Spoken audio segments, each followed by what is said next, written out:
Hello friends, welcome to defence matrix. तो कोलकाता के US consulate द्वारा 2 दिन का डिफेंस न्यूज़ कॉन्क्लेव ऑर्गेनाइज कराया गया, जिसमें एशले टेलिस को भी इनवाइट किया गया था। ये फॉर्मर यूएस स्टेट डिपार्टमेंट के सीनियर एडवाइज़र रह चुके हैं। बाकी ये यूएस के नेशनल सिक्योरिटी काउंसिल में भी रह चुके हैं और ये मेनली इंडिया के रीजन को कवर करते हैं अपनी एक्सपर्टीज से। बेसिकली ये यूएस के स्ट्रेटजिक प्लानर थे साउथ वेस्ट एशिया के लिए। तो ये पैदा तो इंडिया में हुए हैं, इवन इनकी एजुकेशन भी यूनिवर्सिटी ऑफ बॉम्बे से हुई है, पर ये यूएस को सर्व करते हैं क्योंकि इन्होंने ज़्यादातर अपनी लाइफ वहीं स्पेंड करी है। तो जैसे कि हम जानते हैं, हाल ही में इंडिया द्वारा ब्रह्मोस मिसाइल फिलीपींस को सप्लाई करी गई हैं, और अगर हम शुरुआती फिलीपींस के फीडबैक की बात करें तो वो इनसे काफ़ी ज़्यादा खुश हैं। तो इस सेमिनार के दौरान एशले टेली द्वारा ये कहा गया कि ये मिसाइल एक अच्छा सिंबल तो है, पर इसका ऑपरेशनल यूज़ कुछ खास नहीं है। इसके पीछे इनकी रीजनिंग ये थी कि जो फिलीपींस की C4 ISR कैपेबिलिटी है, ये मिसाइल उससे इंटीग्रेटेड नहीं है, और जो फिलीपींस मिलिट्री की C4 ISR कैपेबिलिटी है ये ऑलमोस्ट नॉन एग्जिस्टेंट है।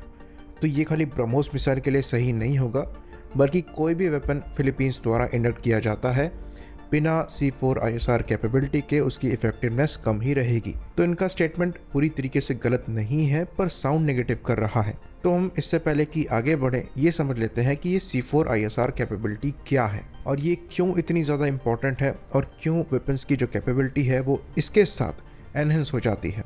तो C4 ISR में जो C है ये 4 है। इनका फुल फॉर्म है कमांड, कंट्रोल, कम्युनिकेशंस और कंप्यूटर्स।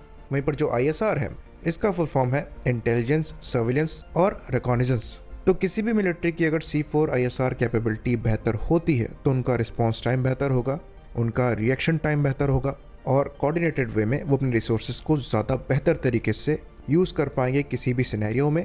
साथ ही साथ जो फ्रेंडली फायर के रेट्स हैं उनको भी काफ़ी हद तक कम रख पाएंगे। एग्जाम्पल के तौर पर इंडिया की अगर C4 ISR कैपेबिलिटी की बात करें तो ये अब बेहतर हो रही है, पहले इतनी अच्छी नहीं थी, इसलिए हमने पास्ट में फ्रेंडली फायर जैसे इंसिडेंट भी देखे हैं। तो C4 कैपेबिलिटी को इम्प्रूव करने के लिए आपका डेटा लिंक कनेक्टिविटी बहुत अच्छी होनी चाहिए, और ये तीनों आर्म्ड फोर्सेस में होनी चाहिए। जो हम नेटवर्क सेंट्रिक वॉरफेयर की बात करते हैं ये उसी को अचीव करता है। Situational awareness better C4 capability आपको ज़्यादा बेहतर देती है। तो कोऑर्डिनेटेड वे में आप एक्शंस ले सकते हैं, जैसे कि एक एग्जांपल के तौर पर एक फाइटर प्लेटफॉर्म समुद्र के ऊपर फ्लाई कर रहा है जिसको नेवल वॉरशिप द्वारा टारगेट किया जा रहा है, साथ ही साथ एयरफोर्स का जहाज भी हवा में है। तो अगर नेवल शिप और फाइटर एयरक्राफ्ट दोनों डेटा लिंक से कनेक्टेड होंगे तो कोऑर्डिनेटेड वे में वो एनिमी को अटैक कर सकते हैं, जिसमें कम से कम रिसोर्सेज लगेंगी, साथ ही साथ ज़्यादा से ज़्यादा डैमेजेस होंगी और इफेक्टिवनेस भी बढ़ेगी। बाकी जो ISR कैपेबिलिटी है यानी कि इंटेलिजेंस, सर्विलेंस, रिकॉग्निजेंस, इसके अंतर्गत आप डिफरेंट सेंसर्स को यूज़ करते हैं सिचुएशनल अवेयरनेस को बेटर बनाने के लिए, और वो आपस में आप शेयर करते हैं। जैसे कि जो फाइटर प्लेटफॉर्म है उसका रडार भी टारगेट को स्कैन कर रहा है, जो नेवल शिप है उसका रडार भी टारगेट को स्कैन कर रहा है, और ये इन्फॉर्मेशन दोनों प्लेटफॉर्म आपस में शेयर कर रहे हैं, तो दोनों की जो सिचुएशनल अवेयरनेस है वो बेहतर हो रही है। तो इसको अचीव करने के लिए हर चीज़ आपस में कनेक्टेड होनी चाहिए। यहाँ तक कि अगर कोई फाइटर प्लेटफॉर्म जो मिसाइल फायर कर रहा है उसकी इन्फॉर्मेशन और उसका डेटा भी जो नेवल शिप है उसके पास जाना चाहिए, ताकि अटैक की सक्सेस की इन्फॉर्मेशन वहाँ तक पहुँचे और काउंटर अटैक की तैयारी करी जा सके। तो अगर आपके जो वेपन्स हैं वो डिफरेंट ओरिजिन्स के हैं, आप अलग अलग कंट्रीज से ले रहे हैं, तो वहाँ पर इंटरकनेक्टिविटी को इस्टेब्लिश करना बहुत ज़्यादा मुश्किल होता है। इसलिए प्रॉपर C4 ISR कैपेबिलिटी आपको वहाँ पर नहीं मिल पाती है और वेपन की इफेक्टिवनेस कम हो जाती है। स्टैंड अलोन ये वेपन जिस कैपेबिलिटी के लिए बनाया गया है वो ये आपको प्रोवाइड कराएगा, पर कोऑर्डिनेटेड वे में जो इफेक्टिवनेस होगी अटैक की वो कम रह जाएगी। और ये खाली ब्रह्मोस के साथ नहीं है, ये किसी भी वेपन के साथ है। तो ट्रू सेंस में प्रॉपर C4 ISR कैपेबिलिटी को अचीव करना बहुत मुश्किल है। अगर आप यहाँ पर सबसे बेहतर एग्जांपल देखें तो ये अमेरिकन मिलिट्री होगी, क्योंकि ज़्यादातर वेपन्स वो अपने खुद ही बनाते हैं, तो वहाँ पर डेटा शेयरिंग का इशू नहीं आता है। साथ ही साथ उनके पास एडवांस वेपन्स भी हैं, तो उसका एडवांटेज उन्हें मिलता ही है। इंडिया द्वारा अभी कोशिश करी जा रही है एक तरीके से जुगाड़ को बैठाने की, जिसके अंतर्गत सॉफ्टवेयर डिफाइंड रेडियोस का यहाँ पर इंटीग्रेशन चल रहा है, पर तीनों आर्म्ड फोर्सेस अपनी अपनी डायरेक्शन में जा रही हैं। इवन जो फॉरेन सिस्टम्स और इक्विपमेंट्स हम इस्तेमाल कर रहे हैं वहाँ किस तरीके से जुगाड़ करके इनको इंटीग्रेट करके कुछ डेटा शेयरिंग अचीव करी जा रही है। पर ट्रू सेंस में आप ये चीज़ तभी अचीव कर पाएंगे जब सब कुछ आपका होगा। इसलिए सेल्फ रिलायंस को फ्यूचर कहा जाता है।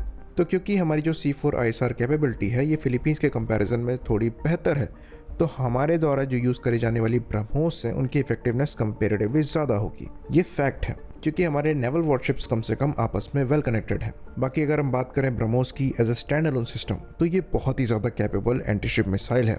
हाँ, यहाँ पर जो रेंज फिलीपींस को प्रोवाइड कराई गई होगी ये MTCR के रेगुलेशन के अंतर्गत 290 किलोमीटर्स के अप्रॉक्स की होगी, लेकिन ये इस रेंज में बहुत ही ज़्यादा घातक मिसाइल होने वाली है।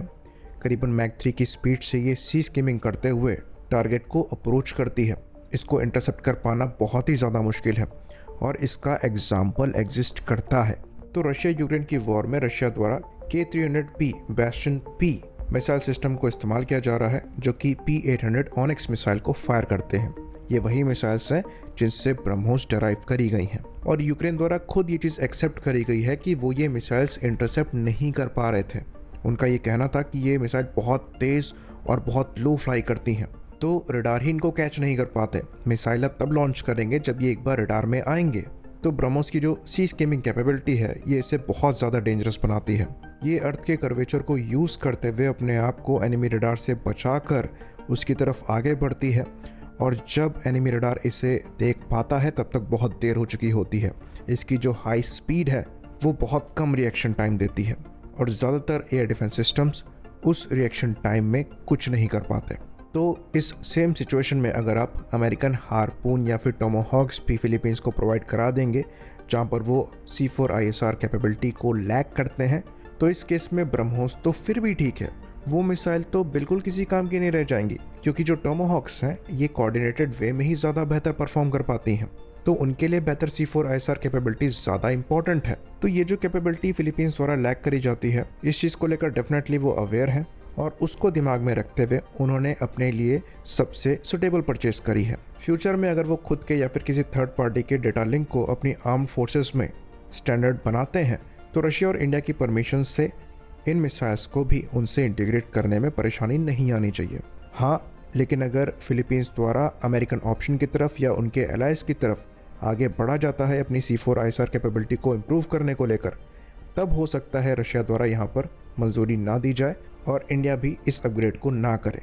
इसके पीछे कारण ये होता है कि इस मिसाइल की जो कैपेबिलिटी है इसका पता US या फिर उनके एलाइज को लग जाएगा, जो कि रशिया नहीं चाहेगा। बाकी इंडिया द्वारा खुद के डेटा लिंक पर काम किया जा रहा है, तो ये कैपेबिलिटी हम फिलीपींस को भी ऑफर कर सकते हैं, बट अगेन ये लॉन्ग टर्म पार्टनरशिप के थ्रू ही पॉसिबल होगा, क्योंकि अभी भी फिलीपींस द्वारा मैक्सिमम वेपन्स बाहर से ही इम्पोर्ट किए गए हैं।